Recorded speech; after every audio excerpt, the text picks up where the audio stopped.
بسم الله الرحمن الرحيم الحمد لله رب العالمين والصلاة والسلام على أشرف الأنبياء والمرسلين على نبينا محمد وعلى آله وصحبه أجمعين. السلام عليكم ورحمة الله وبركاته. We're in Islamic legal maxims and their relation to Islamic finance, and we're talking about the Islamic objectives, the objectives of the Sharia regarding wealth. We talked in the previous episode about the objective that wealth should circulate throughout the entire society, and the objective of fairness and transparency in transactions. And another major objective is justice. We actually spent a whole episode focusing on the issue that justice is a fundamental ongoing requirement in all contracts, and the larger structure of the society also has to support justice, creating what they call a level playing field, so that everybody has a chance to earn a living by mind that, such as bribery and inside trading and crony capitalism.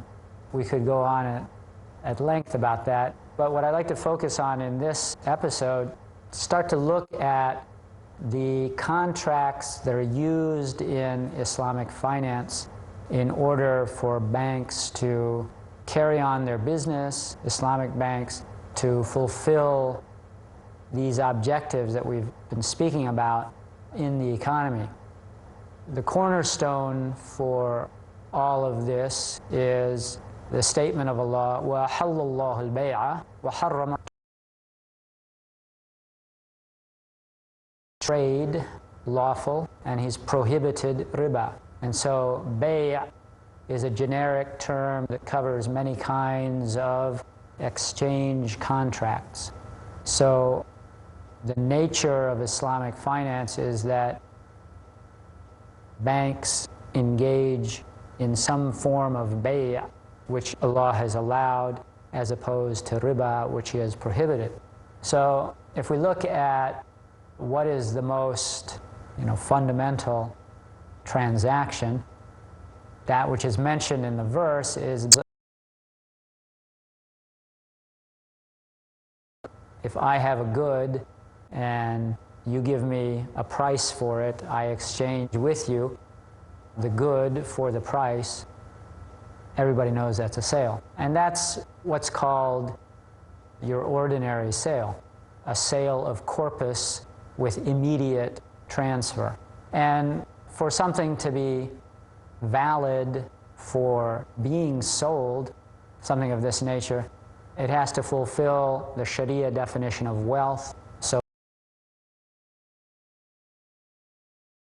first of all, for people to use, lawful to own, and it's lawful to transfer.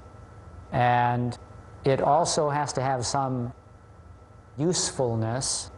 It has to provide some kind of benefit.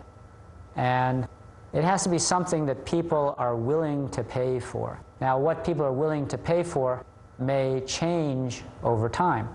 We mentioned in a previous episode that in this era in which we live, copyright and trademark, commercial name, commercial value, people are willing to buy them, to pay money for them. So in previous eras, that wasn't something that was considered to be wealth, but custom has changed, and therefore it's now considered to be wealth. So the subject matter that's exchanged in a sale has to be lawful and has to fulfill the criteria that make it wealth that's recognized. Requirement in a sale is the offer and the acceptance of the offer, which in Arabic is called al-ijab wal-qubul.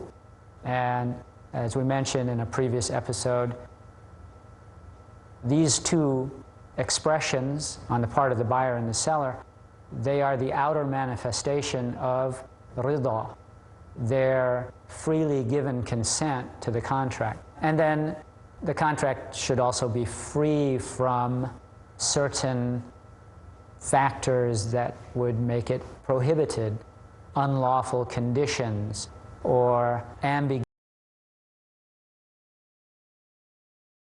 exactly what he'll be getting until it's actually in his hands. And once it's in his hands, he has no option but to accept it. No, what he's getting, he has to know what he's getting before the sale.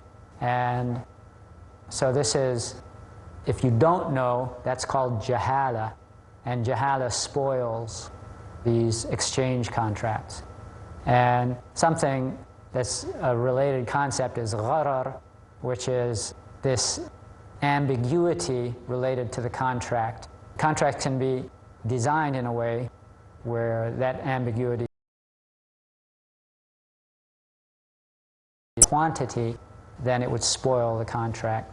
Examples from the Sunnah, the Prophet ﷺ, he prohibited a kind of sale that was going on in Arabic society before him and was still going on when he was there to comment on it. It was bay habl al-habla. So, you know, the Arabs in particular, their lives revolved around animals. You know, the Bedouins had their camels. Arabs were also breeders of horses. Arabian horses are considered the finest in the world. So if there's a particularly somebody would make a contract that, you know what, this camel's pregnant now. I don't have all the money for buying the offspring of this camel, but I tell you what, I'll pay you now for the offspring of the offspring. Well, you know, there's a huge possibility that what happens if the offspring is born dead? Well, you lost your money. And, you know, there's all kinds of situations that could crop up where there will be no offspring of the offspring. And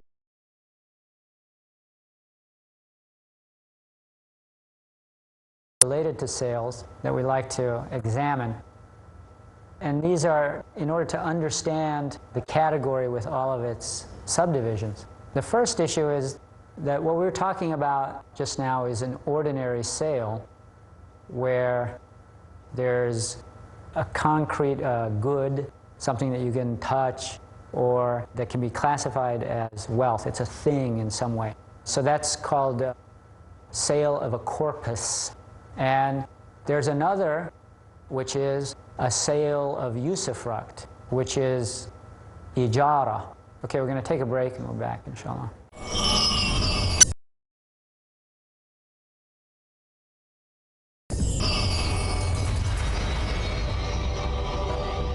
Assalamu alaikum wa rahmatullah, welcome back. So we're talking about different kinds of sales.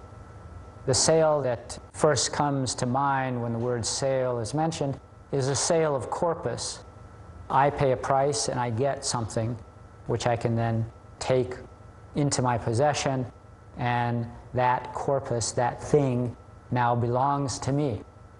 It's possible to sell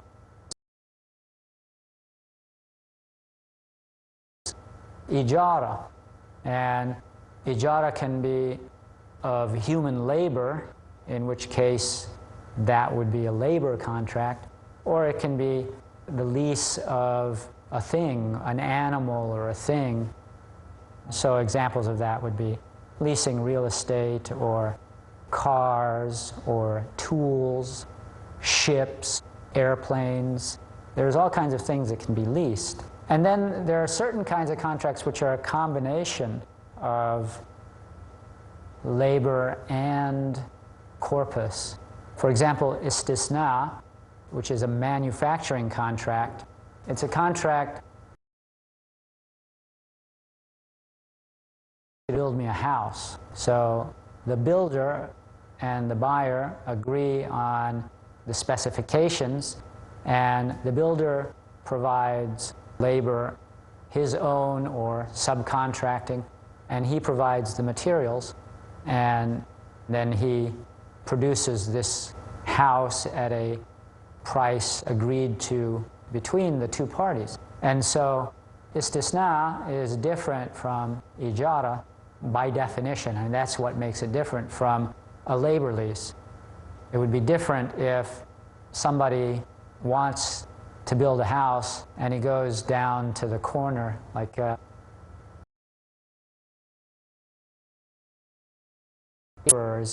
they leave their house in the morning, they just go down to that spot and wait for somebody to come and hire them.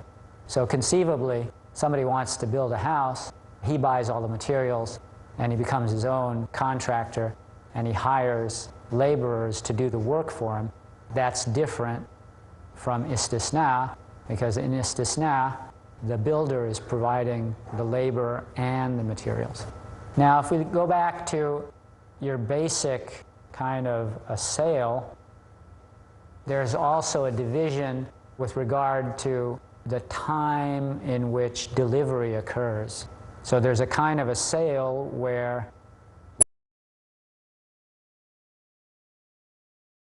and the buyer gives either a portion of the payment or none of the payment. It's possible to have an entirely deferred payment where the buyer walks out with the good and the seller is waiting for the payment at some specified future date.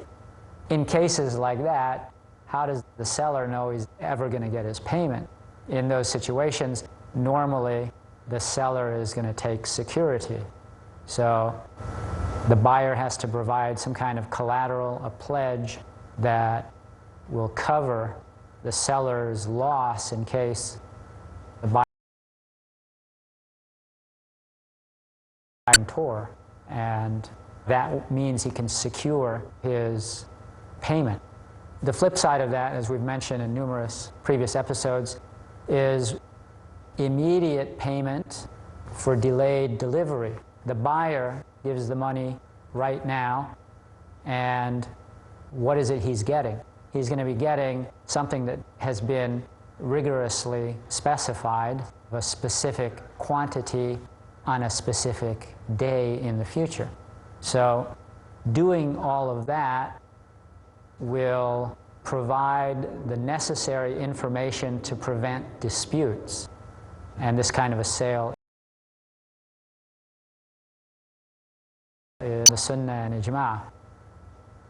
There's also a division in sales with regard to the way the price is determined.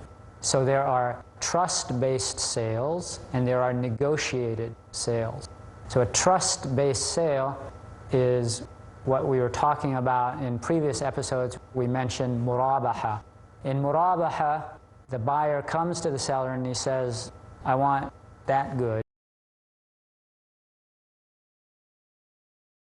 I want that one. How much did it cost you? And the man says, cost me 100 and I want a profit of 20 on it. And so based upon the cost and the markup, that's the final price. So what that means is that the buyer has to trust that the seller is telling him the truth in order for the buyer not to be cheated. And I mean, the buyer can use some kind of due diligence also, but the essence of a murabaha contract is that there's an element of trust and that imposes an obligation upon the seller for full disclosure. You know, there are two other logical types of trust-based contracts. One is where the seller says, you know, I bought this for 100 and I just want to get rid of it. Take it for 100.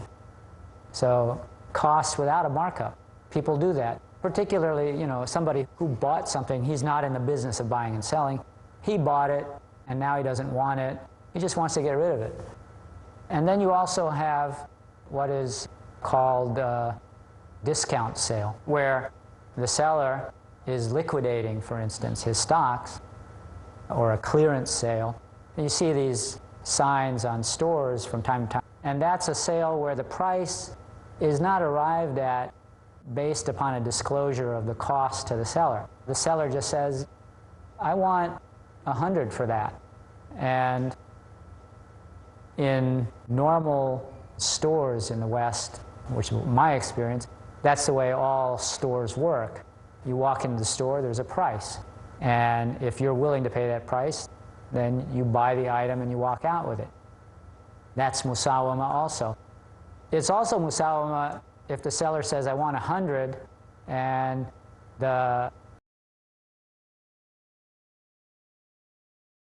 he says, no, but 90. And so they barter, they settle on a price.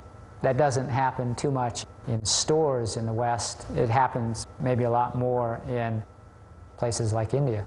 So those are various types of sales. Now, there's another particular kind of commodity that can be sold that has a very special rule. We're talking about the time of delivery for a regular item. So, you know, you're buying a car and you're paying $1,000 down, and you're going to pay another $19,000 over 3 years. And we said that delay is the price, and the price doesn't increase in case the person missed a payment due to facing financial difficulties, etc. And so the basic rule is the price is fixed. Even though the time of payment was taken into consideration in setting the price, once it's set, then it cannot increase if there's some delay in the payment. And we said that there's also a salam sale where the delivery is delayed. The payment is spot. What if you have both the payment and the delivery delayed? Is that lawful? According to the a kind of a strange evidence in the sense that it's not the textual evidence. The hadith for it is weak. Naha Rasulullah sallallahu alaihi wasallam bay'ul kali bil kali. That hadith where the Prophet sallallahu alaihi wasallam prohibited the sale of a deferred obligation for a deferred obligation, it's technically, from a hadith point of view, it's weak. However, it's a matter of consensus among scholars. So if the hadith is weak, well, where do you get that rule from? They looked at the nature of a sale is but, you know, it's decisive. What it does is it decisively shifts ownership. So if neither party walks out of the contract session with anything in his hand, then that contradicts the very nature of the contract. Now, with regard to exchanges of gold and silver and what has taken their place in the current economy, which is paper money, it's without having delivered his side of the bargain. So this kind of a transaction, a currency sale, which is called sarf, it is ruled by very, very stringent and special rules, more stringent than any of the rest of the contracts.